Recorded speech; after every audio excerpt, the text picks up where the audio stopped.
You finally answered. Mom's voice dripped with that familiar guilt-inducing tone. I've been calling all day. My stomach twisted into knots. I was working, Mom. That's a lie. I just couldn't face another conversation where my wishes didn't matter. What are your plans for the holidays? The scheming undertone in her voice made my heart race. The usual family thing, I guess? Well, we're doing something different this year. My chest tightened. What do you mean? I got 4 tickets for Bob Dylan, for 3 consecutive days. From the words 4 tickets, I immediately knew I wasn't included. Am I coming too? I asked, already knowing the answer. Well, about that, we have something important for you to do. My mouth went dry. What exactly? We need someone to look after Grandma. So you mean, while everyone enjoys the live concert, I'm supposed to stay over for 3 whole days and take care of Grandma? Don't be so dramatic. You're always taking care of Grandma anyway, right? Besides, it's not like you have other plans, right? I felt rage burning through me, but somehow kept my voice steady.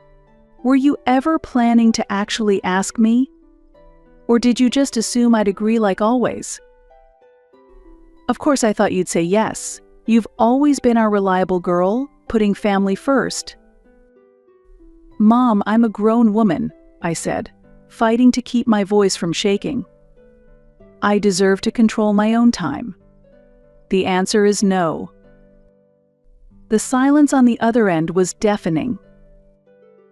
Erin, don't be so selfish. This is a special vacation for everyone. Everyone except me? I fired back, my knuckles turned white around the phone. I can't believe you're ruining our plans with your selfishness. My heart pounded in my ears. Selfish? You're the ones who made all the arrangements without even asking me, expecting me to gladly sacrifice 3 days of my life. Isn't that the definition of selfishness? That's enough. Your father will call you. Maybe you'll listen to him. Before she could hang up, I declared, if you expect me to be your caregiver, don't expect me to come home at all. I couldn't tell if she even heard me. My relationship with my family has always been one-sided. During university, I sacrificed my exam studies for family events and canceled important plans with friends to watch my brother Thomas's games. This was my normal daily life. However, the situation really deteriorated after my grandmother broke her hip 2 years ago. Although the surgery was successful, she began showing symptoms of dementia during the recovery process. The doctors explained that the shock of the fracture and surgery likely caused a rapid decline in her cognitive function.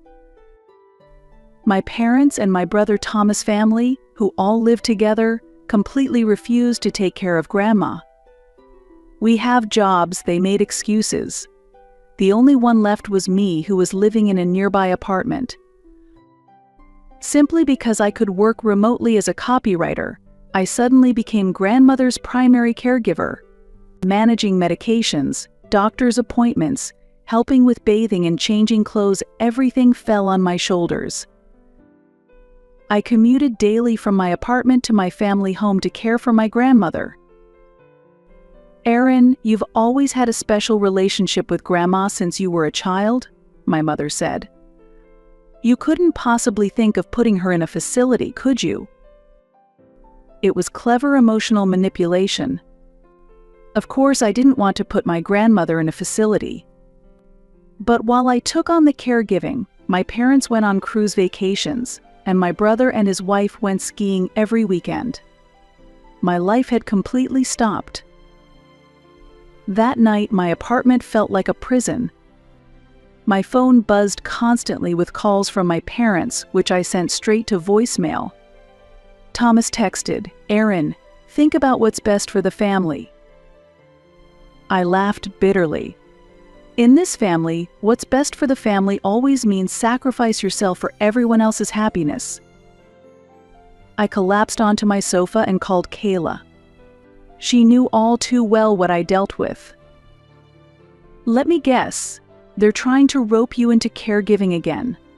she asked immediately. This time is different. I actually said no.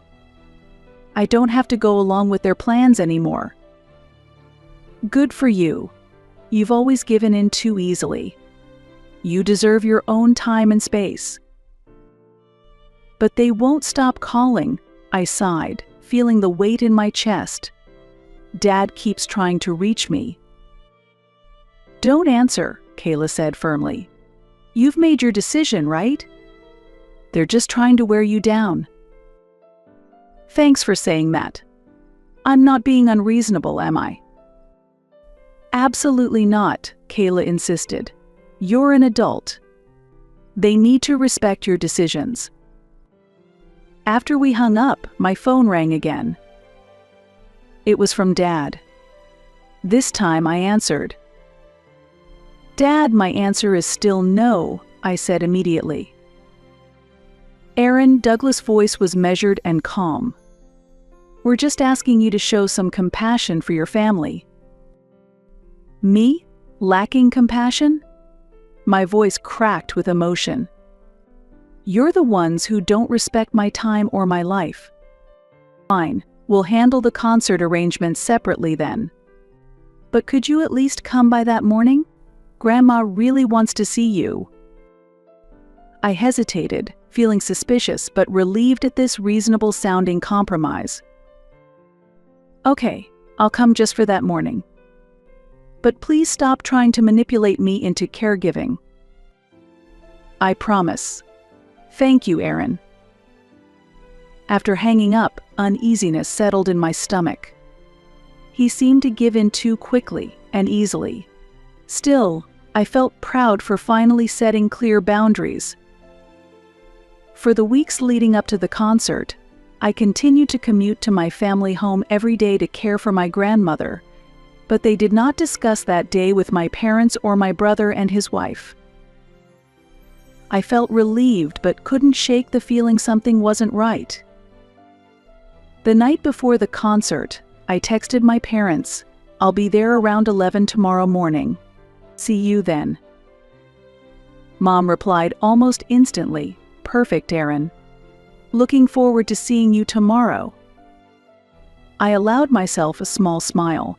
My relationship with my family had always been complicated, but I hoped I could enjoy visiting Grandma briefly while establishing my newly established boundaries. The next morning, I woke up early, packed Grandma's medication and favorite snacks, and loaded everything into my car. I'd chosen things I knew she'd appreciate: her favorite tea, some audiobooks, and photos from my recent work projects. Driving to my parents' house, I felt surprisingly peaceful. Just a quick visit, see Grandma, drop off her things, and then back to my freedom. But as I pulled up to the house, something felt wrong. My parents' car was missing. So were Thomas' family cars. The lights were on, but the house seemed oddly quiet. I frowned as I approached the front door with my bags. When I rang the doorbell, I heard slow, shuffling footsteps. The door opened to reveal my grandmother, looking confused. "Aaron," she exclaimed with genuine joy. "You came." Of course, I smiled and hugged her frail form. "Good morning, Grandma. Where is everyone?" "They all left," she answered, her voice suddenly clearer. "They all went to that concert as planned." Actually, 1 month before Bob Dylan's concert, when I entered Grandma's room with her evening medication, she was sitting by the window writing something in a notebook. As soon as I entered, she quickly closed the notebook. "Aaron, would you mind closing the door?" She said that in a surprisingly clear voice, not in her usual confused manner. Though I was confused, I complied. "Sit down," she said while taking my hand.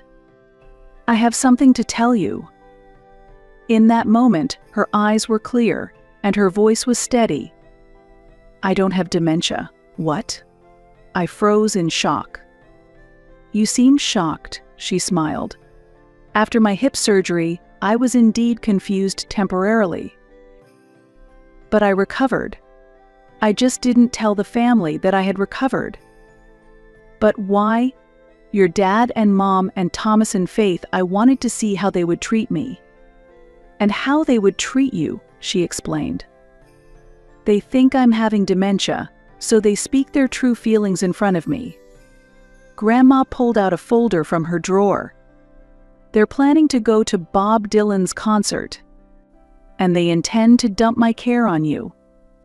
My face was drained of all colors. "Don't worry," she said. "I've known about their plan for a month. They discussed everything in front of me because they think I couldn't understand." "But why have you kept quiet until now?" "I was waiting for the right timing," she said meaningfully. "Aaron, they've taken you for granted conveniently for years. But this time is different. This time, it's time to teach them a lesson." She began to explain her meticulous plan. I would pretend to fall for their scheme and come to the house. Then after they left, I would scare them into coming back. And she said with gleaming eyes, "This incident will be your opportunity to break free from their control." Yes, this was my grandmother's plan. And finally, the day came. "Let me help you to the living room first, Grandma." As I guided her to the sofa, I looked around carefully. The house was clean, with her medications neatly arranged on the side table. On the dining table sat the remains of breakfast and a note. While Grandma settled in her favorite chair, I picked up the note. "Dear Aaron, we left at around 9 a.m. Grandma has had breakfast. There are 3 days of prepared meals in the fridge. Instructions are attached. Emergency numbers are on the fridge. Make sure she takes her 2 p.m. medication. With love, Mom." "I need to make a call. I'll be right back." I went to the kitchen and dialed Mom. After several rings, she finally answered. "Oh, Aaron, you made it. How's your grandma?" "What the hell are you thinking?" I couldn't contain my fury. How could you pull something so underhanded after I explicitly said no? "Aaron, please calm down," Mom said in that infuriating, soothing tone. "We knew you'd come through. You're always so dependable." "I'm not your on-call caregiver. I only agreed to a morning visit. I never agreed to watch Grandma for 3 whole days."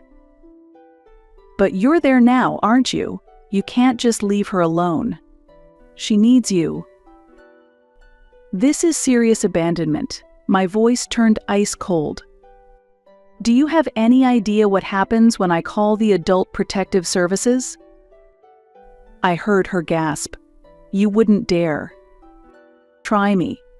If you're not back soon, that's exactly who I'm calling next." "Wait." Mom's panic was palpable. "We're still at the venue entrance. The concert hasn't started." "Then leave and come back. I'm staying for 1 hour. If you're not here by then, I'm calling the authorities." "Aaron, please." 1 hour, I repeated and hung up. Meanwhile, Grandma and I put our secret plan into action. "Have you packed everything?" Grandma asked. Her eyes sparkled with anticipation for adventure. "Of course," I answered with a smile. "The Florida beaches are waiting for us." Grandma took out an envelope of official documents from her bag. "I wanted to leave before showing you this," she said, handing me the papers. It was her new will. I read it with an expression of astonishment. Her assets, her beach house, considerable savings, and the investment portfolio inherited from Grandpa were all to be given to me. "Grandma," Words failed me. The right thing, she said firmly. I met with a lawyer months ago and showed evidence that they lied about my cognitive abilities. They forfeited their inheritance rights. My parents had been trying to gain control of Grandma's assets by claiming she had dementia. But Grandma was wiser than them. A doctor's assessment proving her clear cognitive state and recordings of my parents' conversations made her new will legally unshakable. By the time we boarded the plane to Florida, my parents would have discovered the empty house and a note, "Dear Monica and Douglas, I do not have dementia. Aaron and I are going on a lovely extended trip. The legal proceedings regarding my assets have been completed. With love, Mom." Sitting on the sandy beach, Grandma and I shared the joy of freedom. Finally released from family constraints, we began a new chapter in our lives. After returning from Florida, I spent a quiet morning in my apartment, responding to friends' messages while ignoring the flood of texts from my family. After their betrayal, I needed time and space to heal. But that afternoon, my blood boiled as I scrolled through Facebook. Mom had posted, "Such a disappointing holiday." It breaks my heart when someone abandons their own family. My poor mother was so confused and upset. I never realized how easily family bonds could break. The comments poured in. "So sad, Monica. Young people today just don't understand responsibility. Abandoning your own grandma is the worst. Family must come first. Some people just don't get it." My hands shook as I took screenshots. Though she hadn't named me, everyone knew who she meant, and she had completely twisted the truth. Fueled by rage, I crafted my own post, "Time for the Truth." Yesterday, I visited my family as promised. Upon arrival, I discovered everyone had already left for Bob Dylan's concert, expecting me to care for my grandmother with cognitive issues for 3 days. This was after I explicitly refused them. I threatened to report them for elder abandonment, forcing them to come home. Now I'm accused of not caring about family. The reality? They don't respect my time or boundaries. I am not their on-call caregiver whenever they want entertainment. True family is built on mutual respect, not manipulation and convenience. Hitting post might permanently damage my family relationships, but I needed to speak my truth. With a deep breath and trembling hands, I pressed the button. The reactions exploded immediately. Kayla commented first, "So proud of you for standing up for yourself."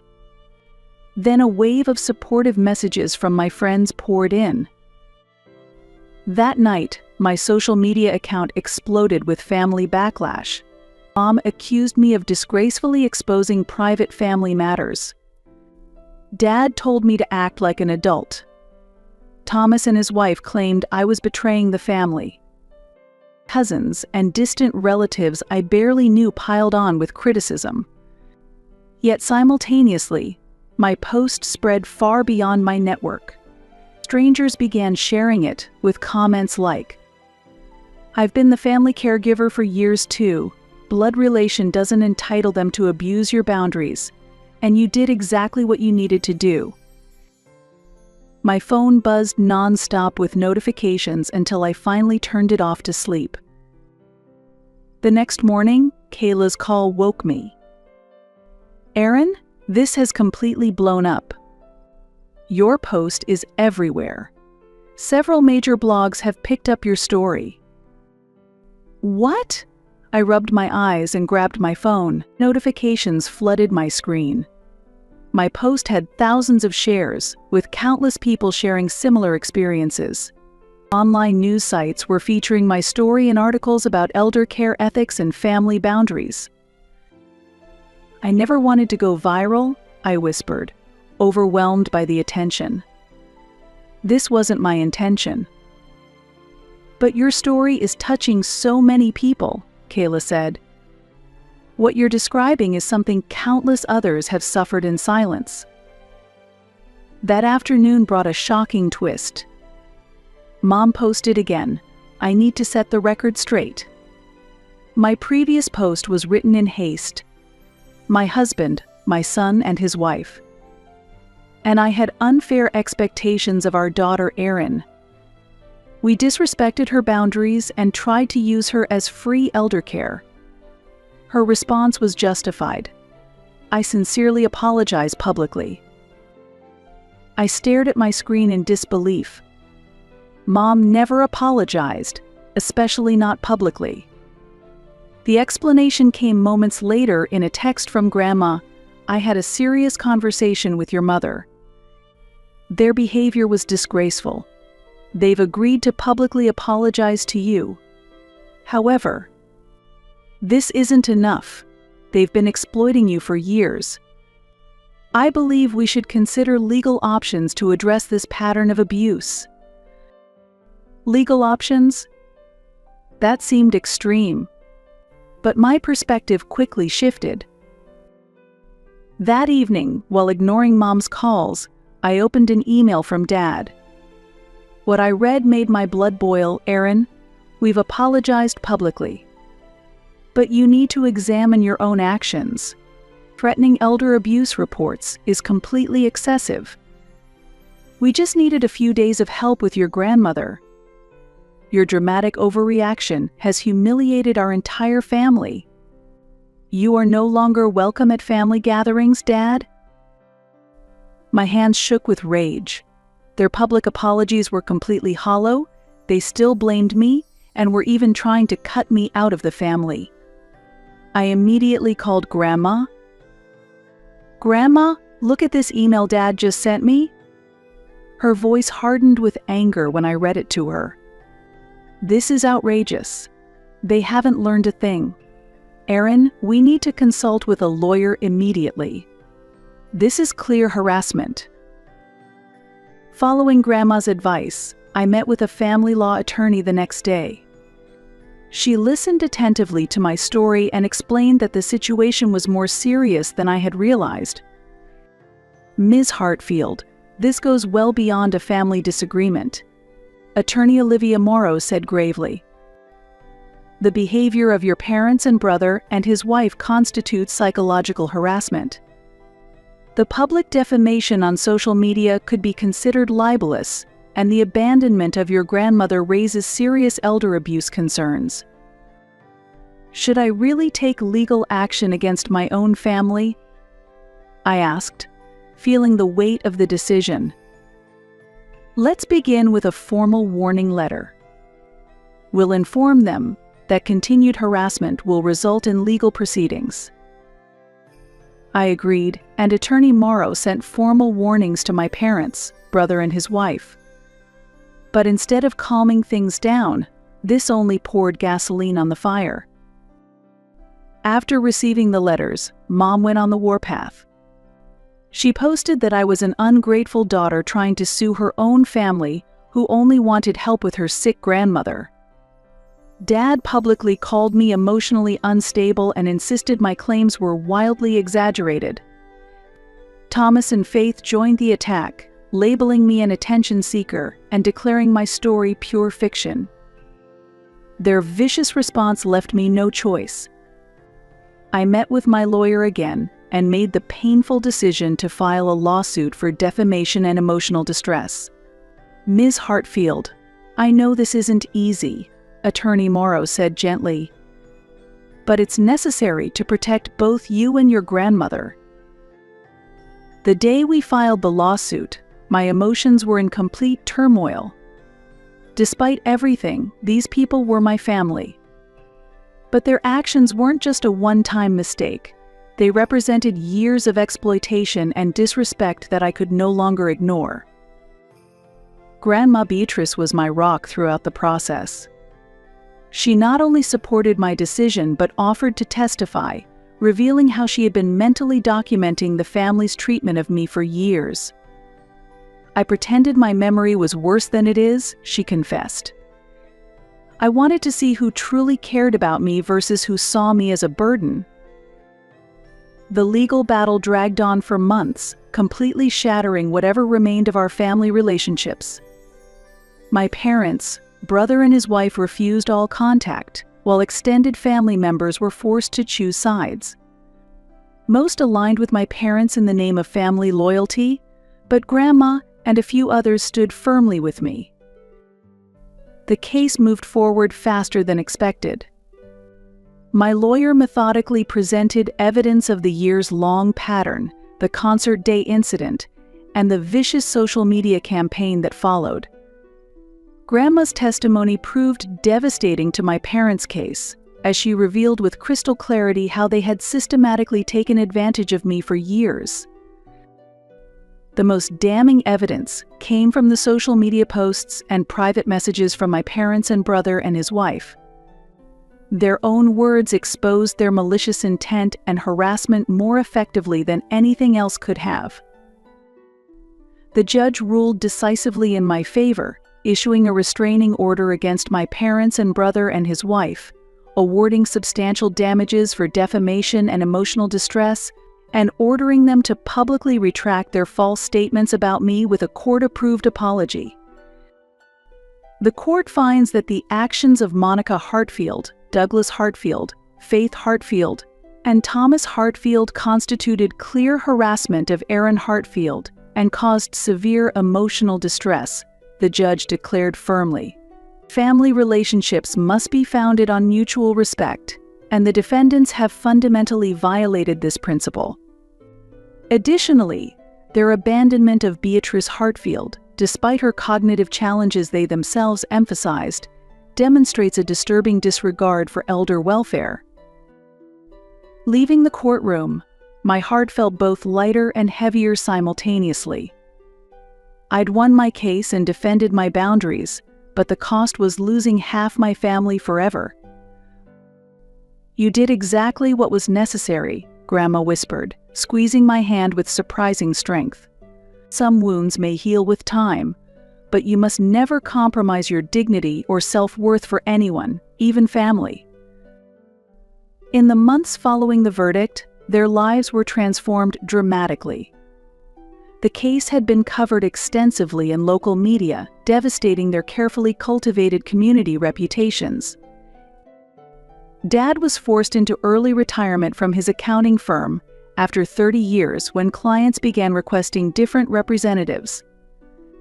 Mom resigned from her executive position at the marketing company when colleagues stopped including her in meetings. Their social circle shrank rapidly as former friends distanced themselves from the scandal. Thomas and Faith's real estate investment business suffered immediate consequences.